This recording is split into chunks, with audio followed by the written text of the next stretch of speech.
Number one is dominance.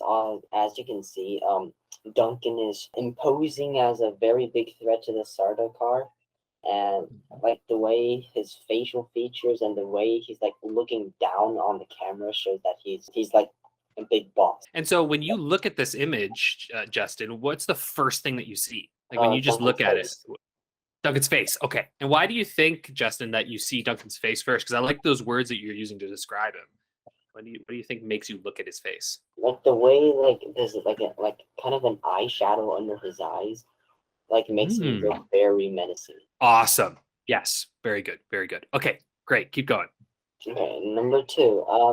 Definitely low key. Like if you see later, there's actually only 3 lights showing. Let me see if you can find it.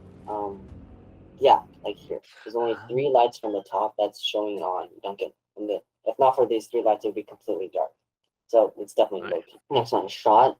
It's a medium shot. Like as you can see, it's not very close, but you can see around half his body. And how far away is it? Like somewhat far. It's you can see it half his body. That's about it. Yeah, that's good. Exactly. That's a medium shot, right? So anything from the body up, that's a good medium. Yeah. Okay. Number 4, angle. Like as I said, it's slightly lower than neutral. Like as you can see, Duncan, his eyes are slightly to the top of his head, and that shows that he's looking. Like obviously, if he was looking forward and his eyes are looking up, then he couldn't see anything. So that means his face and he's looking. If he were to look straight, he'd be looking down, but his eyes are going up. So instead he's looking straight, meaning that the camera has to be going from down to up. Yes, very good. Yes, because his eyes are above the camera, right? Right. And still, he has to be looking straight because he's like fighting enemies, you know. So he has to be looking straight, meaning the camera's down. Okay. Number 5, beige all over. Yeah, that's about it. Shows like it's like this place is devoid of all life and emotion. Good. Yeah, absolutely. No real color at all, right? Like it's just that kind of beige. I mean, we get a little bit of gray of his suit, but it's not very bright, is it? I mean, he has a cloak to cover up the gray. Anyways, number 6, lens. Duncan is obviously being shown in very high definition. His entire background is blurred quite a bit, and this shows that he's the main antagonist to the Sardaukar.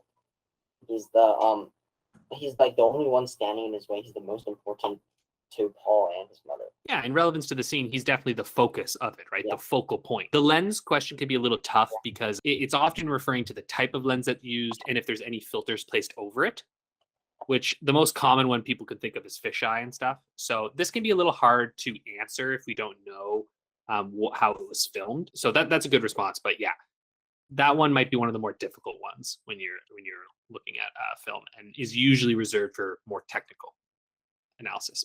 Awesome. Okay, keep going, Justin. Number 7, subsidiary contrast. What I think is like minor, like somewhat minor. You don't notice it first, like at first, but then you notice it. Like his gloves. Like as you can see, he's like taking them one finger off at a time, and the moment he takes them off, it switches to another scene.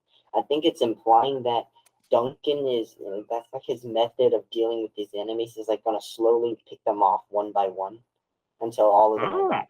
Okay, nice. Good. Yeah, I definitely agree with you. That certainly is a subsidiary contrast, right? We see his face and then we see the gloves being removed. Good. Right. Density. Yeah, it's kind of the same as before. He's the only one here in this entire room. Paul and his mother is in a different room, and so Duncan is this only one in this room, which continues to like show that in this certain scene he's very important. Density wise, there's not a lot of visual information, right? It's pretty, we could say, pretty stark. It's really just Duncan. Okay, next is composition. So this has a vertical composition. Like Duncan, he's like very narrow, but he takes up the entire vertical length of the screen, and this shows like strength and focus, right? There's very much like it really looks like there's just him in the background. Yeah, form. It's closed form. As you can see, like this room is like this room is very symmetrical, and Duncan is placed directly into the center, and yeah, this means this has to be carefully aligned. It's not just a random shot. Yeah, absolutely. And I mean, it definitely looks like we're close in up on him, right? Like, Right. and we could use the terms of like a little window into him, in a really enclosed space. Yeah, excellent. That's good. Yeah.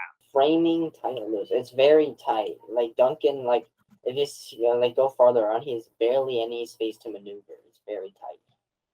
Like all the fight scenes are very compacted. And what does Uh, that do for us? So, with it being so tight, what kind of atmosphere does that create? Suspense. Like it makes it feel that like everywhere Duncan moves, there's an enemy. I like that. Okay. 12. I think it's a shallow focus. Yeah. Oh, absolutely. And so, like, can you describe a little bit what shallow focus means? Because that's spot on. And basically, so like there's two focuses. Like one is deep, and the other is shallow focus. A deep focus is where it focuses on multiple things and keeps it in like a wide frame. Shallow focus it keeps it in like a slightly closed frame, but there's only one person or one thing that's being focused on, and everything else is like minor and blurred. Absolutely. Yeah. Exactly. And in this case, we see the focus is on Duncan, and then the rest of the shot is blurry. Yeah. Right. So it's nice and shallow. Exterior of farmer's fields, midnight. We look up and see a glow of white light appear in the night sky and fall to earth in an orchard of apples and pears. We hear footsteps in the grass and see the shadow of a young boy running toward us, then turn back. Mom, Dad, hurry up. We hear his footsteps start again as he grows closer. Exterior of farmer's fields, morning. We see a mound of earth and a few charred bits of leaves nearby. A hand comes in and points at the soil. We hear a few doubtful murmurs, then we hear a childish voice in gradual clarity. There it is. That's it. I told you. That's where it fell. Saw it with my own eyes. I did, Mom. Tell them. We see a short boy among a group of older people with a pouting face, staring with wide eyes at a kindly looking woman. Well, of course you saw it, dear. Your father and brothers are just, doubtful that it's in the orchard, and we're all just so busy. How about we dig up this mound right now and see if we can find it? If we can't, then we'll search again later, when we're not so busy, okay, Merwin? The boy nods doubtfully, and we see the woman shoot a meaningful glance at her husband and other two children. The boys nod in confirmation, then smile widely. All right, Merwin, let's dig this thing up. We see all three boys get down in the dirt and start to dig with their hands. After a short while, one of them stops and looks up in confusion. We see the brothers lean down and look at the second brother's cupped hand. We see three pairs of brown eyes look down at us in curiosity. One of them grins happily. We see Merwin jump up and laugh. You found it, Thaddeus. You found the light. I told you. I told you. Y'all didn't believe me, but I was right. It's a bit of a weird color, ain't it, Zenos? We see Xanus nod and stare at the stone in Thaddeus's hands. Xanus holds his hands out, and we see a hand come in and give it to him. We turn back to Thaddeus and hear him hum in confusion. What is it? Thaddeus looks at their father. We see his father shrug. Ain't like any rock I've ever seen. Amy would probably know. I can send it to him the next time I visit Amy. Interior, a quaint house, afternoon. We see Merwin staring out the window, waiting for someone. We see Merwin's mother come from the horizon through the window. Merwin jumps up and runs out of the house towards the woman. So, how was it? What did Ami say about my stone? Well, Ami and Amy were both as fine as always. As for your stone, Amy said her husband would run a few tests for us. Exterior, outside, a horse stable, dawn. We hear the sound of raindrops and thunder. We see a flash of lightning through a window. Merwin stands on his tiptoes on the other side of the window with a worried frown on his face. Interior, dinner table, afternoon. We see the family sitting at a round dinner table. Merwin, I'm sorry, but Ami says that your stone was destroyed by the lightning that occurred 3 days ago. The mother glances nervously at Merwin, but he just picks at his food. I knew it. I knew there was something wrong with that storm.